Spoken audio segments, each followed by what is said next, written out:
Hi friends, welcome back to our channel Radha వీరు vlogs. ఈరోజు zero బడ్జెట్లో లక్ష్మీదేవి అమ్మవారిని అయితే తయారు చేస్తున్నాను అనమాట. నేను ఫస్ట్ టైం మీకోసం చేస్తున్నాను. బ్లౌజ్ పీసెస్ అయితే 3 కావాలండి, అండ్ ఒక థ్రెడ్, పసుపు, కుంకం అండ్ బ్లాక్ తిలకం ఒకటి, కొబ్బరికాయ, గాజులు, నెక్స్ట్ మెల్లో పెట్టడానికి ఒక హారం అన్నమాట. సో ఇంతవరకు ఉంటే సరిపోతుంది. ఒక స్టిక్. ముందుగా కొబ్బరికాయ తీసుకొని ఫేస్ అయితే రెడీ చేస్తున్నానండి. కొంచెం పసుపు తీసుకొని అందులో వాటర్ వేసి కలుపుకోవాలన్నమాట. కొంచెం లూజ్గా కలుపుకోవాలి. కొబ్బరికాయకి ఎటైతే గుండ్రంగా ఉందో అటైతే ఫేస్ని సెలెక్ట్ చేసుకోండి, ఎందుకంటే నీట్గా కనిపిస్తుంది. సో ఆ సైడ్ వరకు పసుపు గుండ్రంగా అయితే రాసుకోవాలి. నేను ముందుగానే పేపర్ మీద ఐబ్రోస్ అండ్ ఐస్ ఎలా డ్రా చేయాలో అయితే ప్రాక్టీస్ చేశాను. డైరెక్ట్గా అయితే మనకి కొంచెం అటు ఇటు పోతుంది మిస్టేక్. సో అందుకనే నేను పేపర్ మీద ప్రాక్టీస్ అయితే చేశాను. ఇట్లా పసుపు అంతా థిక్గా రాసుకున్న తర్వాత ఒక చిన్న పుల్ల తీసుకొని నేను లైట్గా అయితే ఐస్ ఐబ్రోస్ అయితే డ్రా చేసుకున్నానండి. డ్రా చేసుకున్న షేప్లో అయితే నేను నల్ల తిలకంతో మళ్ళీ డ్రా చేశాను. అప్పుడే మనకి నీట్గా ఫినిషింగ్ అయితే వస్తుందండి. నెక్స్ట్ వచ్చేసి చిన్న ముద్దలు అయితే తీసుకున్నాను నోస్ పెట్టడానికి. నోస్ నీట్గా పెట్టిన తర్వాత పసుపు ముద్దలు అక్కడక్కడ ఏమైనా ఉంటే వాటర్తో అట్లా ట్యాప్ చేసుకోవాలన్నమాట. అప్పుడే ఫినిషింగ్ నీట్గా వస్తుంది, స్మూత్గా. ఫైనల్గా నోస్ అయితే పెట్టేశాను.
లోపల ఐస్ కూడా డ్రా చేసుకున్న తర్వాత వైట్ కలర్లో అయితే నేను ముగ్గు అయితే ఫిల్ చేశానండి. మళ్ళీ నీట్గా ఫినిష్ అవ్వడానికి మళ్ళీ తిలకం అయితే తిప్పాను. నెక్స్ట్ ముక్కు పొడవులాగా కొంచెం రెడ్ చుక్క అయితే పెట్టాను. నెక్స్ట్ లిప్స్ కూడా డ్రా చేసుకొని కుంకుమతో ఫిల్అప్ చేసి ఇంకా బయట అట్లా పడితే నేను ఇంకా పసుపుతో ట్యాప్ చేస్తున్నాను అనమాట. లిప్స్ కూడా షేప్ అవుట్ చేశాను. నెక్స్ట్ బొట్టు కూడా పెట్టేసుకున్నాను. కుంకుమ తడిపి ఆ కుంకుమతో బొట్టు పెట్టుకున్నాను. నెక్స్ట్ నేను 4 స్టోన్స్ అయితే తీసుకొని పాపిడి బిళ్ళ అండ్ ముక్కెర కూడా సెట్ చేశాను.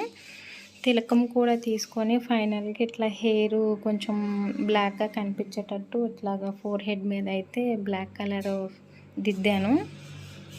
కలసం పైన జాకెట్ ముక్క పెడతారు కదండి, ఆ షేప్లో అయితే నేను రెడీ చేసి పెట్టుకున్నాను. నెక్స్ట్ 2 గిన్నెలు లాంటివి తీసుకొని ఒకదాని మీద ఒకటి పెట్టుకున్నాను. పై దాంట్లో అయితే బియ్యం ఫిల్ చేశాను. దానికి ఒక స్టిక్ కట్టాను.